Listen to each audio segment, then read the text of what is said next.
जैसा अन्न वैसा मन, ए Buddhist story on power of food. नमस्कार दोस्तों, स्वागत है आपका हमारे YouTube चैनल में। हम हर दिन नई नई ज्ञान की और मोटिवेशनल कहानियां अपने चैनल पर लाते रहते हैं। अगर आपको हमारे चैनल की कहानियां पसंद हो तो हमारे चैनल को सब्सक्राइब करना न भूलें। इससे पहले कि आप कहानी में खो जाएं, कमेंट में नमो बुद्धाय लिखकर कहानी को पूरा सुने। चलिए कहानी को शुरू करते हैं। एक बार बुद्ध के कुछ शिष्यों ने बुद्ध से पूछा, आप हमेशा प्रेम से भोजन करने को क्यों कहते हैं? आप भोजन संतुलित मात्रा में ही लेने को क्यों कहते हैं?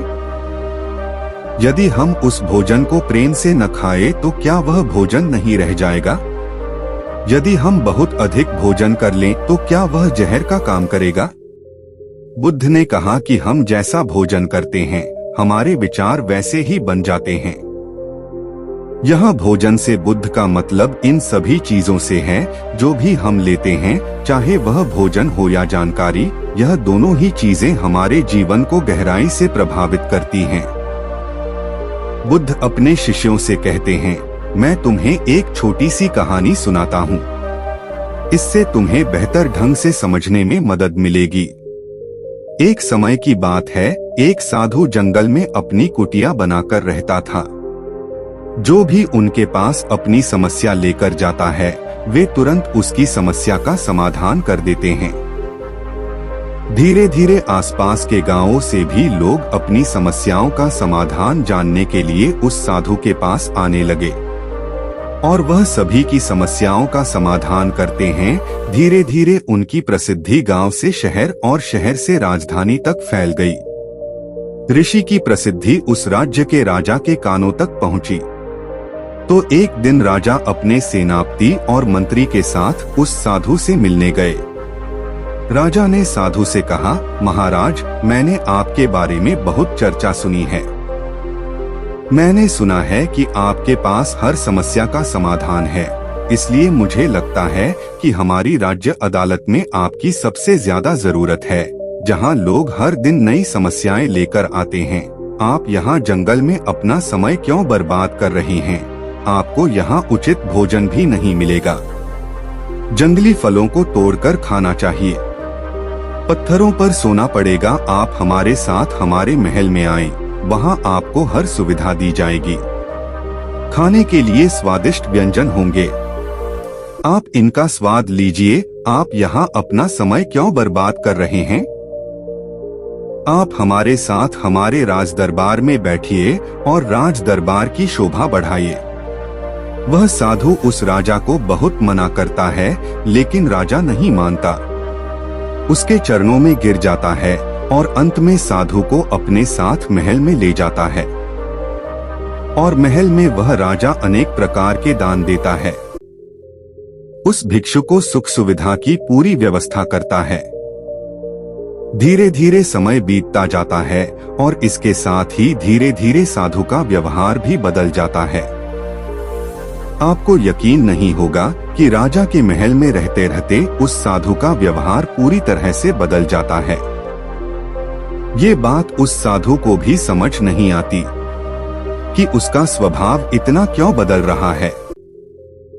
फिर अचानक एक दिन मौका पाकर साधु महल से भाग जाता है, लेकिन वह अपने साथ कुछ कीमती सामान लेकर भाग जाता है। इसमें रानी का हार, हीरे जवाहरात और कुछ कीमती पत्थर होते हैं। जब राजा को साधु की चोरी के बारे में पता चलता है, इसलिए वह उसे पकड़ने के लिए उसके पीछे कुछ सैनिक भेजता है।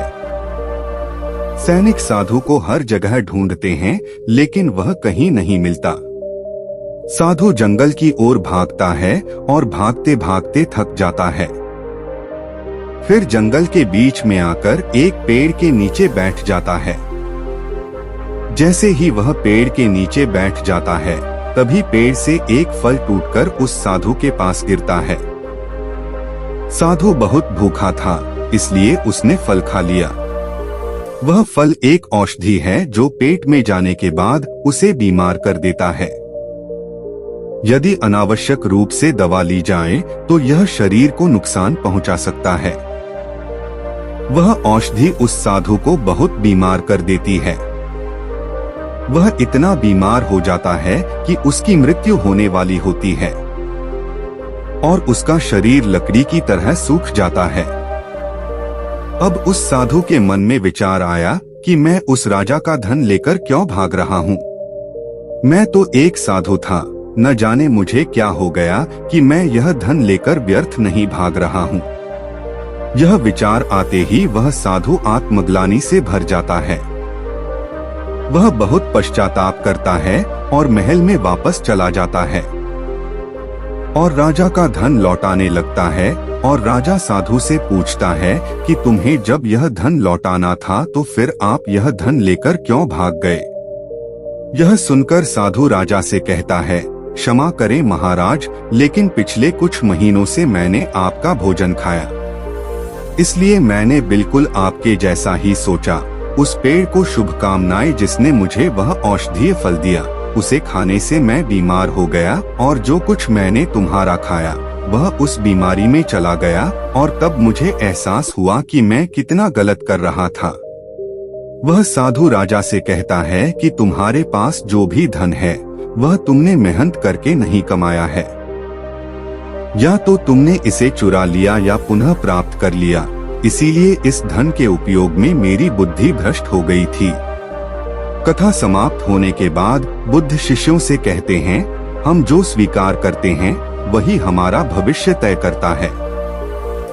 इसलिए मैं आपसे कहना चाहता हूँ कि किसी भी चीज को स्वीकार करने से पहले यह देख लें कि वह चीज क्या है। आप जो लेने जा रहे हैं वह कहाँ से आता है। क्या यह पाप से आता है, क्या यह क्रोध या ईर्ष्या से आता है या प्यार से आता है। क्योंकि आप जो भी लेते हैं, चाहे वह भोजन हो या विचार, ये दोनों तय करते हैं कि आपका भविष्य कैसा होगा। दोस्तों, मुझे उम्मीद है कि आपको इस कहानी से कुछ सीखने को मिला होगा। आपको यह कहानी कैसी लगी कमेंट कर हमें जरूर बताएं। इसी तरह की अच्छी कहानियां पढ़ने के लिए हमारे चैनल को सब्सक्राइब करें। वीडियो अच्छी लगी हो तो वीडियो को लाइक करके शेयर करें। जल्दी ही मिलते हैं किसी नई कहानी में।